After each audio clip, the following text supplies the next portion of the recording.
Hey guys, it's Psychosis here, and as you can see in the title, once again I have another book review, and this time it's for an entire series, and that series is The Chronicles of Prydain by Lloyd Alexander. And yeah, I bought this book for myself a long while ago, just out of whim. It's a treat for myself, and I just recently read through all these. And yeah, there's 5 books, and they are Book of Three, The Black Cauldron, Castle of Ur, Terran Wanderer, and then finally the 5th and final one, The High King. And as you can see, this is the artwork of the box. And yeah, and today I'll be reviewing the series, like I said. And starting off with, this series is just good. Like if you want the short and sweet answer, this is a great series. I mean, it's not my intended reading level, as these books are intended for children, but I didn't discover the series until recently, like a year at the most. And I've never seen anybody talk about it. It kind of frustrates me because I could have been reading these in middle school with all the other book series I was reading then. But yeah, but yeah, so that's kind of a ding on it, is that it's not for adult or teenage readers. It's more for just children, maybe young adult, middle school age, which kind of sucks. But they are good books, and as you can see, they're very short. Each of these books is like less than 200 pages or a little over 200 pages. Which makes for very fast reads. But they're very good books, like I said. And yeah, so the series is set in Prydain, which is like fantasy world based off of Wales. And the series follows Terran, and he's an assistant pigkeeper at in this town called Caer Dallben. And in the first book, he's just a young boy, and he just wants a sword and he wants adventure. I was actually caught into the series right away because literally the first 5 words of this book is Terran had wanted a sword. That is literally the first 5 words, or somewhere along those lines. So I was caught in immediately in the books. And yeah, he's assistant pigkeeper to this oracular pig named Henwin. She can see the future. And then she runs off, and it leads to the adventure of this book. And he meets his friends, and then they have all the adventures in the other 4 parts of the book, in the other 4 books. And yeah. And his friends are pretty fun. So there's Princess Elinwe, and she has this magical bauble. She was supposed to be an enchantress, but she doesn't want anything to do with it. She always gets mad at Terran all the time. It's pretty funny. And she's very stubborn and always finds her way into the adventures, even though they don't want her coming.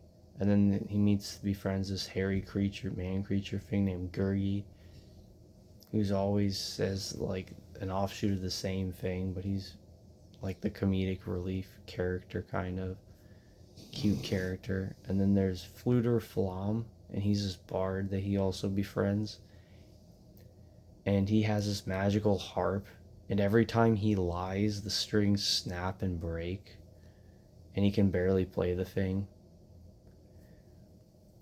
And it's just pretty funny. They all have this one tone thing that they're all do, but they're just fun characters. And he also befriends the Prince Gideon of the Men of Dawn, and he's the prince, and he's like your stereotypical male fantasy hero. He's pretty cool. And those are kind of like the main characters. And then they also befriend one of the fair folk. There's a race of dwarves, and they're known as the fair folk. They're like albino, and they live underground, and they're obsessed with gems and stuff. Kind of like Lord of the Rings, but they're albino, and they can turn invisible. And they befriend this one named Dolly. He initially can't turn invisible, but then he gets the ability to, and then he's always complaining that it hurts his ears, and he hates getting used for things. and it's really funny. But yeah, this was a good book. And then yeah, there's the Horn King, and he's like the villain of this book. And there's also a magical sword called Dernwin, but its importance doesn't really appear until the final book. And yeah, one of the biggest positives of the series is actually Taryn's character development. It is fantastic because in this book, he's just a young boy, and then as the series progresses, like in this book, in this one, and then in this one, he's growing up, he's getting older, and you can see it's just clear as day that he's growing up and changing. And especially in this one, he has like the most character development. Taran Wander. This was almost my number one favorite book until I read the final one, because this book is just so good. There's just so much good meaning behind it, and him trying to find his path in life and find what his ancestry is, because he wants to marry Princess Elinwe. He finally realizes he has feelings for her because he's older and because she's pretty. So he's like, he literally starts heading all around Prydain, and you get to see world building and how the world as Prydain is, besides the iconic places that appear in like all 5 of the books. Yeah, so anywhere that's not Caer Dallben, the River Averin, and any of the usual towns they go to. So that was cool. And then along the way, he learns like skills, like sword forging and pottery making. So it's really cool. This is my favorite. This was, like I said, almost my favorite one. This is my number 2 favorite book. And yeah, on the cover, he also defeats a dude who turns people and his friends into animals. And yeah, and then this one, they have to stop the Black Cauldron because the villain of the series, Aran of the evil northern world of Anuvin, he's the villain of the series, but you never see him until like the end of the book. He has this like magical cauldron that like makes these death warriors that are like immortal, so they have to destroy a cauldron. And then yeah, this one he has to stop the Horn King, the first book. And then this one, Princess Elinwe gets kidnapped by this sorceress Akron. She appears in the first book, but she resurges in this one, so they have to go to this island of Mona and rescue her. And like I like this one. I love this one. He's just trying to trying to find himself basically in this book. It's fantastic.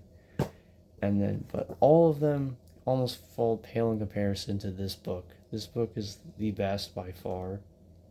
It has like the most battles. The scope is way larger. And he somehow found a way to include all of the characters one way or another and do so in a great way. And yeah, the ending is and wrap up the story in a satisfying way. Besides the villain barely appearing, but yeah, the sword Derwin comes back, the magical sword, to save the day, and then Taran actually finally uses it, because in the first book he nearly kills himself when he tries to. But yeah, this book was just fantastic. This was my favorite one. This is actually, I would actually put this among my list of my favorite books that I've ever read, actually. I don't know if it would be like high, but it would be on there because I love this book. And it was just really good. And the ending was really sad to me too. It just has this like sad ending because he has to say goodbye to all of his friends. I won't go much into that because I don't want to spoil any of the books. But yeah, this book is great. And yeah, this scene pictured is like the best battle in the entire series by far. Because it's like, yeah, it's just great. And the tone of this book is way more serious. These are kids' books, but the tone is serious. Everything's really grim. Everything seems hopeless initially. And there's a bunch of death. A bunch of characters actually die in this book. And I was very surprised by that. And so it had a lot of emotional weight after reading the previous 4 books and falling in love with a bunch of really great, fun characters. It was just like, wow. But yeah, like I said, there are a bunch of fun characters and stuff. Taran's development's really cool. Prydain's is a cool world. And another thing is that they seem not very technology advanced, because the villain of the book, he took all the secrets of their technology, like tempering iron, farming, that kind of thing. So they're like it's basically the society is like living in this like slightly dismal world because of that. But yeah, he doesn't appear until like the very end. The villain, Iran, in the world of Anuvan up in the northern part of Prydain. They go there in the end. It's a great ending though. It's just the villain's barely in this book, but it's like the way the Lord of the Rings is. I compare this series to Lord of the Rings a lot in the way things are, like the dwarves and the way the villain is more. He's more. It's more the thought of him that's scary than the actual villain because he never is seen. But he controls a bunch of things like these vulture things called griffaints, and then these hunters, and yeah, the deaf warriors that I was talking about. They if you put dead bodies in this magical cauldron, they become these immortal soldiers that are silent. They're pretty creepy and cool. But yeah, that's kind of the gist of the series. I I love them all. They were all very good books. But if I were to rank them from my least favorite to my most favorite, this is just my ranking. I would go Black Cauldron, Castle of Lure, and followed by Book of Free, Terran Wanderer, and then finally The High King. That's just my ranking of the 5. But yeah, all very good books. As you can see, they're not too big. And they're intended for kids, so if you're not a kid, they're very easy reads, but they're very well good written for what they are. I was very surprised. Like some of the best. The only other fantasy series book that for intended for children that I'd say is at this level or even better is The Hobbit, or maybe Narnia. But I haven't read Narnia really well, so. But I definitely put it along those lines. Very good series. And I don't know any of the other books the author wrote, but Lloyd Alexander, he seemed like a very good writer. Because these are for kids, but just the quality of these books is so good. And I'm holding this one up because yeah, I swear by this book. It's so good. Yeah, but yeah, I would recommend this series. I give it a 9 out of 10. Wonderful characters. Taran has amazing character development. He's a pretty good main character. And yeah, all the characters are fun. The world is really cool. And they are just fun books, and they're easy to pick up and easy to get into.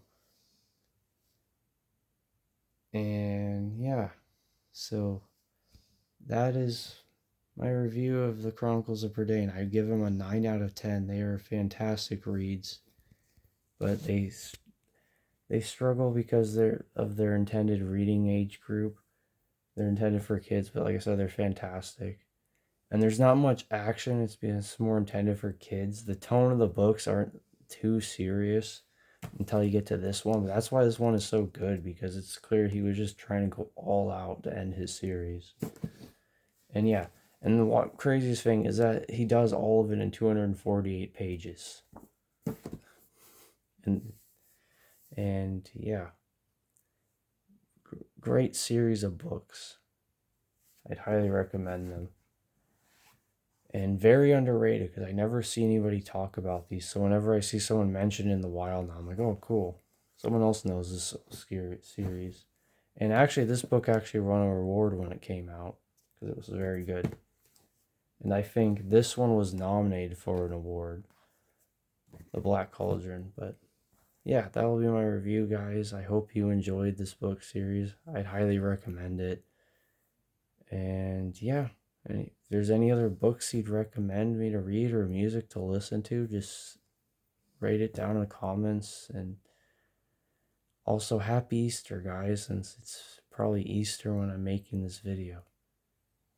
But anyways, that's all I had. I hope you enjoyed, and I'll see you all next time.